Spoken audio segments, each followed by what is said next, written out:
Bonjour à tous. Nous allons réviser comment calculer.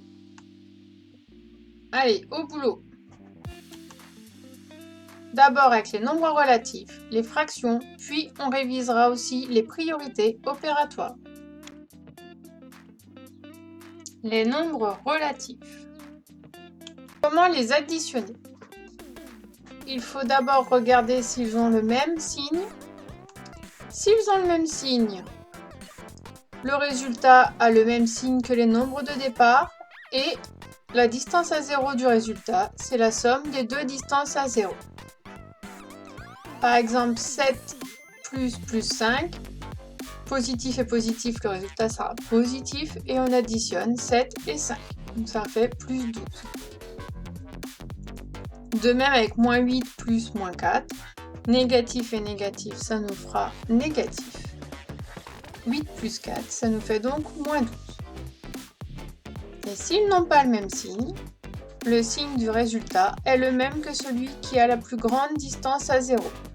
Et la distance à 0 du résultat, c'est la différence des deux distances à 0. Moins 7 plus 5, celui qui a la plus grande distance à 0 est moins 7. Donc le résultat sera négatif, puis je fais la différence, 7 moins 5. Résultat, moins 2. De même ici, moins 8 plus 9, celui qui a la plus grande distance à 0 est plus 9. Le résultat est donc positif. Et on fait la différence, 9 moins 8, donc plus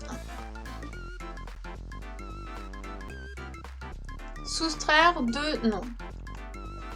Soustraire un nombre revient à ajouter son opposé. Je rappelle que plus 2 et moins 2 sont opposés l'un de l'autre. Plus 8 moins plus 7. Donc on soustrait plus 7, ça revient à ajouter son opposé. Donc ça fait plus 8 plus l'opposé de plus 7 moins 7.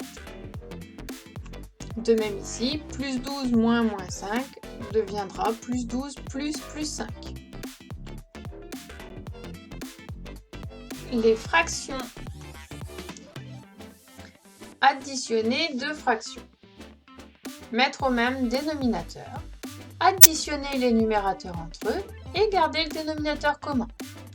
Premier cas, 12 cinquièmes plus 9 cinquièmes. Les deux dénominateurs sont identiques. Donc, ça fait 12 plus 9 sur 5.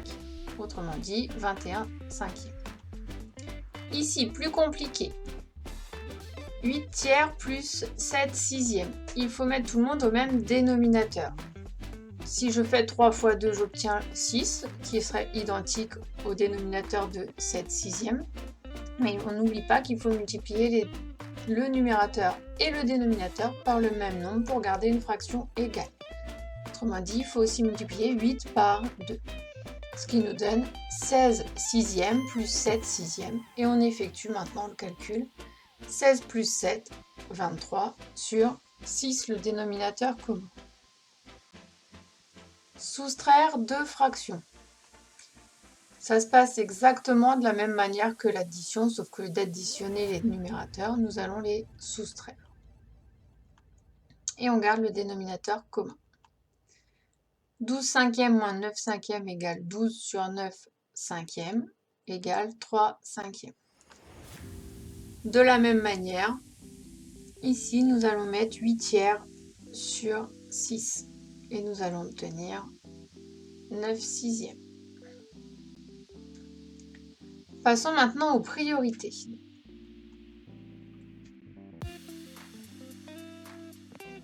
Donc en premier, nous allons effectuer les parenthèses, ce qui se trouve entre parenthèses.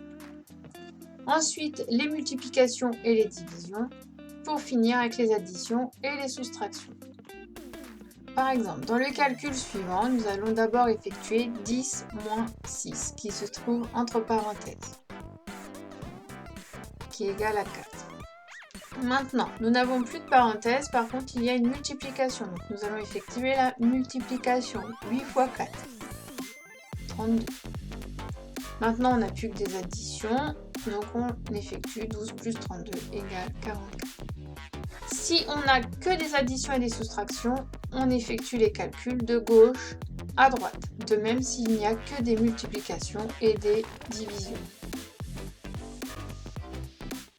Merci d'avoir été attentif à cette leçon. Je vous dis au revoir et à vous de jouer.